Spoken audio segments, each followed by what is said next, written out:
Hello everybody, this is Jacob from Wager Me This. And today we're going to expand on the video we made the other day where we're looking at hedging to come out for hybrid. One of the things that people have been saying is that I need to try lay bets. Well, I was on my way to do that. Sometimes people get ahead of themselves on my stuff. I like to do it individually in the videos. So we're going to do that in this video. We're going to use some lay bets to hedge that come out, which guys works well unless you happen to smack that point. So I'm going to explain something about the way I like to do this. If you're going to use a lay bet to hedge your don't bet, I only like to lay the 4 or the 10. And there's a reason behind that. And that reason is that because your lay bet to cover your don't bet, if it's 100, 150 or whatever, it has to be reasonably large. So I would like my don't bet to land on a number that is going to be very effective in the don't, which is the 4 or the 10 is the most effective number because you're a 2-to-1 favorite. So if I'm going to lose my lay bet, I would rather lose it on the 4 and 10, where I'm a 2-to-1 favorite to win at least some of it back. All right, so I have a $1,500 bankroll sitting here. Oh. Can you roll? You can roll if you want. Would you like to roll, or are you going? I thought you were going to watch a show. So you can roll. All right, wife's going to roll. All right, so let's center the dice here. So if we were going to do a don't, let's say we're going to stick with that. We were doing a $200 don't in the last video. 200. So you'd have to lay 400 to almost cover it because you're still going to lose big then. So the don't bet on a $200 don't bet, the lay, it's going to be, you're going to have to go to 450. And so this is the big negative part of lay betting, is that to cover it all the way, you have to put a huge bet out there. So in my opinion, this isn't always the best way to do this. And I also don't think if you're hedging this or you're whatever, if you're going to do a full hedge on it or a partial hedge on it or whatever, it's still got to be a huge lay bet. To cover the 200, but we'll do it like this for first, and then I'll show another thing that I think is effective as well. All right, take off. I thought she rolled a 4 right away. She did. She rolled a 6. Okay, so at this point, you could take your lay bet down. It managed. You didn't lose your hot bet, so that's one of the things, right? Is you didn't lose your hot bet. That's what a lot of people didn't like about the other style, is that you lose that hot bet so often. So boom, you take that down. And then you do whatever it is you're doing, iron cross or whatever the case may be. So let's do, you gotta get some red chips. Do the iron cross here. Put a quarter in the field. So that's an okay iron cross against $200 don't. And we're just going to collect it. We're not worried about pressing or anything here. There's a 639. We'll just collect up. See where we end up. Yo, 11. Gonna win our field again.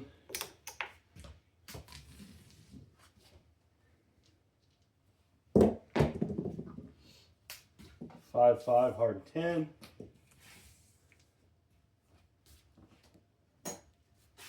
Three field winners in a row, not too bad. Here we go. And a 5, there we go. That's not a field winner, but still a winner.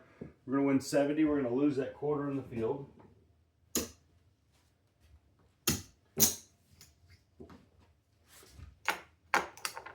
Having a pretty good run here. And again, guys, this isn't really what I'm showing in the video. just get an idea of how long it might go.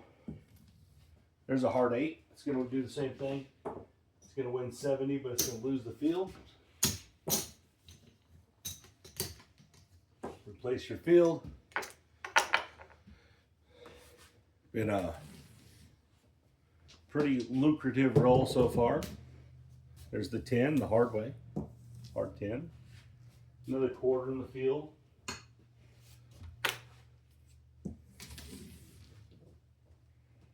Again, guys, I'm not showing this part of the strategy. I've showed lots of this part of the strategy, right? All right, there's our 7. We're just looking at come out rolls. All right.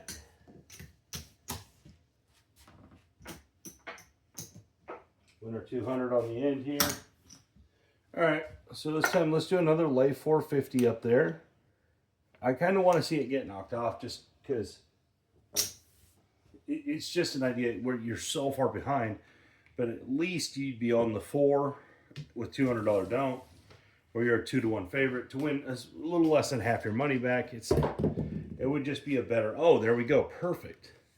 All right, so boom, she hits the hard 4, knocks us off, 450, pow. Probably a little more in most places because you played a little big. But at least now you have a $200 don't 4 to offset that 450. So even if you wanted to go get the rest of the money from it, and you know, you could lay odds to win $250, which yeah is a lot, you know. But at least you're a 2-to-1 favorite, or you could just stick right here, or you could maybe put 200 in odds. Now, if you get hit again, it's just super detrimental. But again, at least you're on this. Go ahead. You know, at least you're on the 2-to-1 favorite to win your bet. So let's just see how this goes. I mean, right here we'll win $300 back if we win. There's an 8. The other roll is a 6. As you can see, I didn't put any other money out there. I would just be looking to get my money back in this case, and there we did, or some of it at least. So we win 200 on the flat, 100 on the odds. Pick it all back up. All right, so we saw it get knocked off. Wasn't great, right? Now we do have a big don't that we're covering, so obviously it's going to take a big lay bet. But so this is a way I think you can do it as well. So let's say instead you're trying to cover that 200 on there. You only lay 200 here, and then you lay 30 on the hop 7s, or you bet 30 on the hop 7s. And now I know you're still at risk here to lose this on every roll, but at least it's only $30, and what you'll win is you'll win 100 here and 150 here minus that little 20. So you'll win 230 and lose a 200. So supplementing this bet with some hot bets isn't terrible. So on a come out 7, here we go, coming out. See if we roll a 7 and get a good idea of what it looks like. We did not. We rolled an 8, but at least we only lose 30. Instead of the other way we're doing it, we were losing 75. 30 is a lot easier to replace in the hybrid, right? So let's say instead of the iron cross, this time we go across. It would just take one single hit to replace that $30, which is a lot better than trying to replace $75. All right, here we go. I know I'm changing what I do normally a little bit here, but I just want to give people an idea of. And then she hit an 8. So that won't matter. She knocked our don't off. But it's good for this video because we're trying to show come out rolls. All right, so here we go, 200 there. Let's lay this bet again on the 4. I know I'm just using the 4, but that's because it's easy. It's right here in front of me. So we're laying to win 100, and then we're gonna hop 10, 10, 10 on the 7s. All right, coming out. The other box numbers will be off. And we have an 8 again, okay. So let's try to win our 30 back. Replace this. This dies.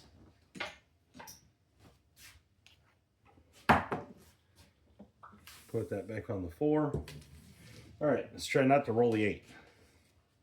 Try to win our, we lost 30 there on the hop. Let's see if we can win it back in one roll here. And we have a 7. So we did, because we only have 135 versus 200, but not exactly how I was thinking. All right.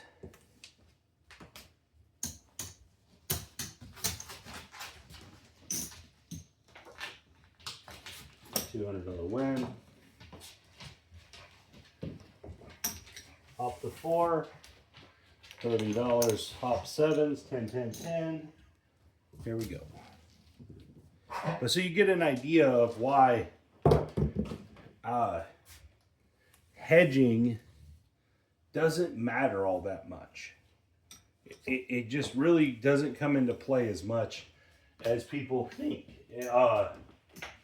So much of the time, people think that these come out 7s, they just come out of there like a waterfall, just to constantly come out 7 after come out 7. And it's just not true. The come out 7 happens 16% of come out rolls, because that's what the math says. So overall, that's what happens. Just like 16% of second rolls are PSOs, or so, 16% of point sets are PSOs. Because the 7 comes once every 6 rolls. All right, so we won our 35 back, our 30 this time. We rolled a 10, so we got, paid 50. Now there's a little vig there. I'm not going to worry about it.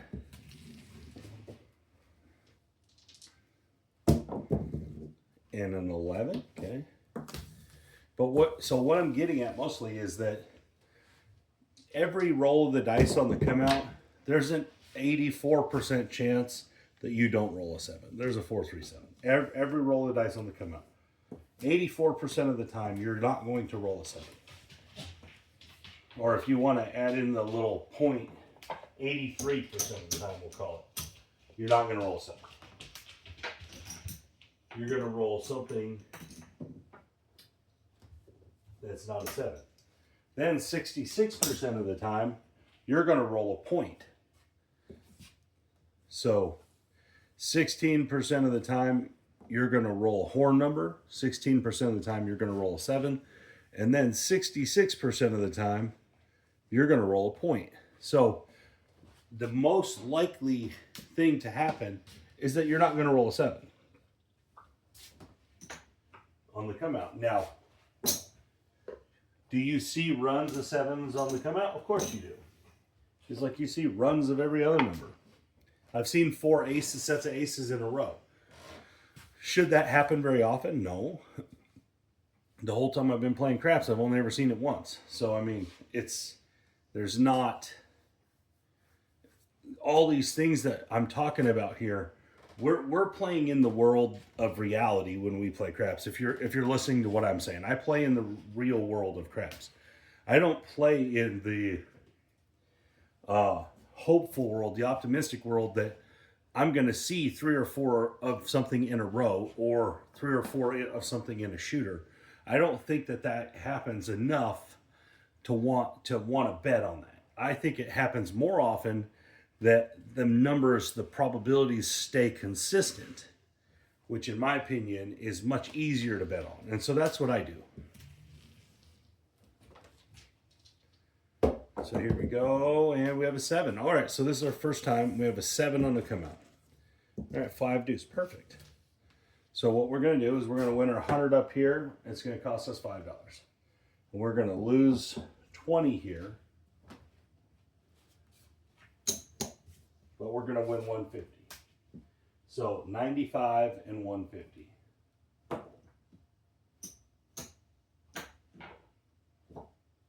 And we're going to lose this.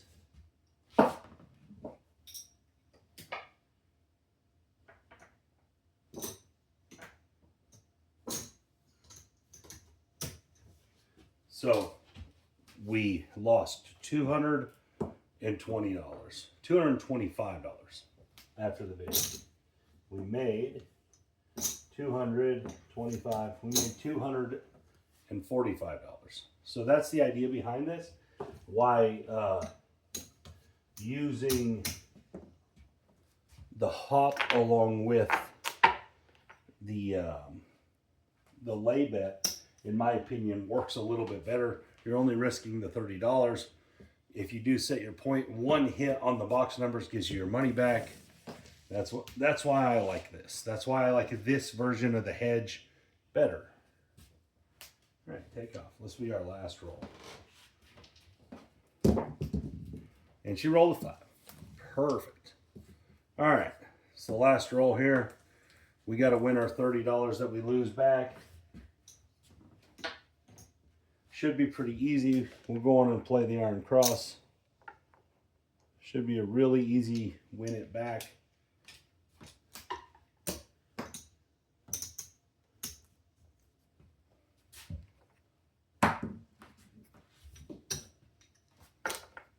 All right, here we go. All we're trying to dodge now is the 5. We got a 9, so there's $25.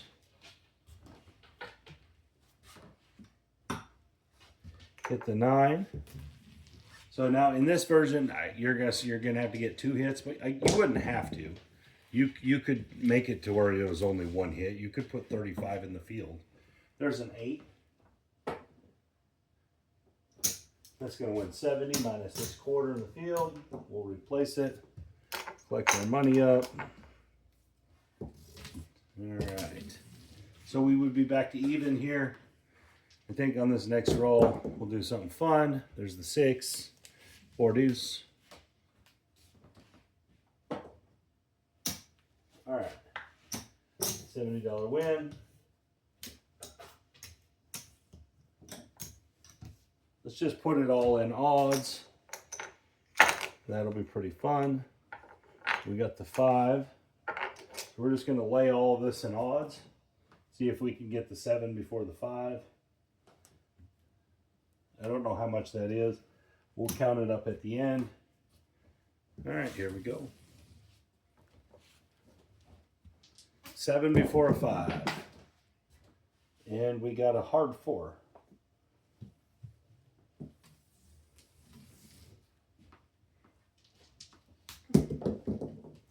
And an 8 the hard way. She is crushing the hard ways today. She's absolutely killing these hard ways. 6, hard 6. Wow. 4, hard 4, hard 8, hard 6. And then a 12 the hard way. She's just rolling pairs. So it'd be hard to roll a 5 with a pair, so that's a good idea. Aces, wow. Pairs.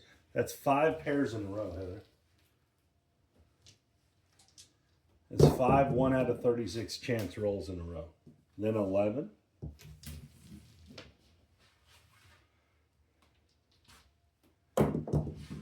And the 7. So we won. All right, thank you. So we're going to count this up. This is just for fun. This isn't part of it. I like to break it up the monotony here of the craps. Oh, that's the wrong thing. 200, and then we got 1, 2, 3, 6, 9, 1,000. We need to do 1,200. It'll be easier for me. So 1,200 will pay 900 in lay odds. All right. And then we have 125, 200, 210. Oh, that's perfect. It's so perfect. That's going to pay 140.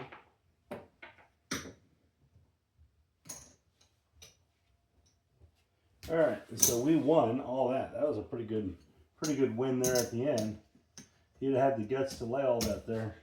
There would have been some vig involved because I believe that was higher than the free odds, but that would have been fine.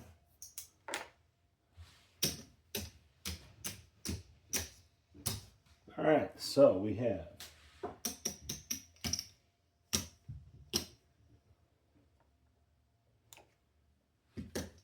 2,500, 2,750, 28, 2,850, not bad. But this video wasn't about that. That was just for fun. This video is about the hedge. So in my opinion, if you're going to use the lay bets, I don't think you should just use a full lay to cover it. I think you should use a combination of the lay at a lower number and then the hop sevens, just to make sure you're winning a little bit when a 7 rolls. But as you see in this video, it added all the come out rolls, which there was probably 6, 7, or 8 or so. There was only one come out 7, and that makes sense by the math. Guys, it's only going to come 16.5% of the time, or whatever it is, a little over 16% of the time. So on every come out roll, you have a 16 to 17% chance that it's going to be a 7. It's not higher than that. The probability doesn't change just because it's a come out roll. Just like on every point, once you set a point, there's a 16% chance that the next roll's a 7. Just like on the 3rd roll, the 4th roll, the 5th roll, the 8th roll. If you're taking that individual roll, that there's a 16% chance that it's going to be a 7 every time. So when you're playing the don't, to be afraid of the come out doesn't make a lot of sense. It just doesn't make a lot of sense, because when you're doing that, what you're saying is that the game is going to take these long odds and beat me with them. That's not how people lose on the don't. The way people lose on the don't is that they get overextended on it, or they run into a run of dice that hits point after point after point, along with some come out rolls. Usually when people lose on the don't, it's because a very, very heavy light side roll happened. A very, very, as people would call it, a hot table. Like the table got really hot and just roll after roll after roll knocked you off. Where if you're not going to see one of those spikes in the probabilities in the variance, if you're at a table that's hanging out in the normal variance of craps, the don't is going to prevail, because essentially when you go up to a table and you're a light side player, the casino is playing the don't. The casino tries to play the don't on every shooter. Every single shooter, the casino is trying to play the don't. And so if you're playing light side and you put a pass line bet down, well, the casino doesn't win on a 7 and 11, just like when you play a don't bet, you don't win on the 7 and 11. Then after that you do, just like the casino. So the casino's really good at winning money from you, and they play the don't all the time.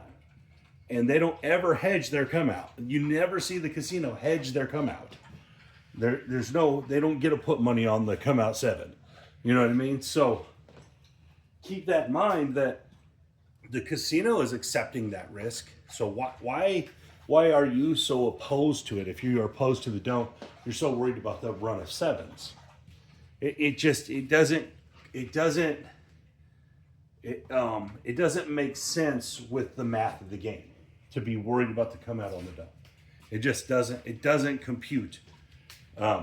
Where what you should be more worried about is the extended roll, the roll that happens, that goes on, hits a lot of points, hits a lot of come outs. That's the part of playing the don't that's dangerous.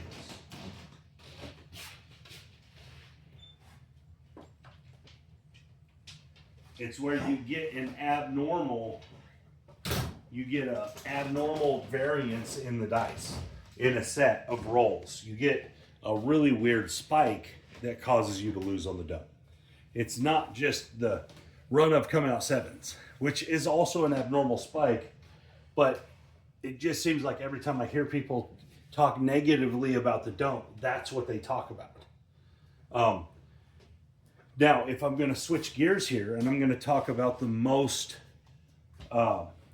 crucial part of the don't to not get yourself caught up in, is the probability advantage you gain when you set a don't. So this is something I see happen a lot. Guy will set a 4 or 10 point as a don't. Now they're thrilled. They already got 200 on it. They can load up on odds, right? Yeah, 2-to-1 favorite, and they get too far extended based in the situational aspect of the craps game, which I don't mind that they threw all their money on there to have their big win in their best circumstance. But you got to remember that sometimes that does lose as well. So if you're going to play that way, if you're going to take those advantages, so when you do get them don't 4s or 10s, and you're going to go heavy at it, keep in mind that that isn't a one scenario basis. What you're saying is that you're going to go heavy every time you have that happen. That way, you take advantage of that scenario over the length of multiple points, over the length of multiple 4 and 10 don'ts. That way, when you calculate it, it's not just one big loss where you got, as people would refer to it, unlucky. You also calculate in the other big wins you had when it went your way. So that's something I see with the don't with people, is that they get too far out there when it lands on the 4 or the 10. They get way too over aggressive with it. I'm guilty of it myself. It's cost me my day a few times playing craps, where I get this 4 or this 10 and I've already won a little bit, and I'm like, I'm going to go for it right here, and then I get smacked, you know. So again, I'm not telling you not to load up when you get them, but don't make it your sole purpose and then be so destroyed when you lose, because there are going to be the runs where you don't lose 4 and 10 points and you always get the 7. So keep that in mind, that the don't could be tricky in that aspect. It can somewhat trick you into thinking that, hey, this is going to win. You know, you still have that aspect that you can lose. So keep that in mind. Anyways, guys, thank you for your time. Hope you guys like this video. There's quite a bit of information in this video that I've talked about. But again, this is the way I would prefer to hedge. If I was going to hedge, I would use a combination of the lay and the hop, as opposed to just one or the other. So again, guys, thank you for your time. This is Jacob from Wager Me This.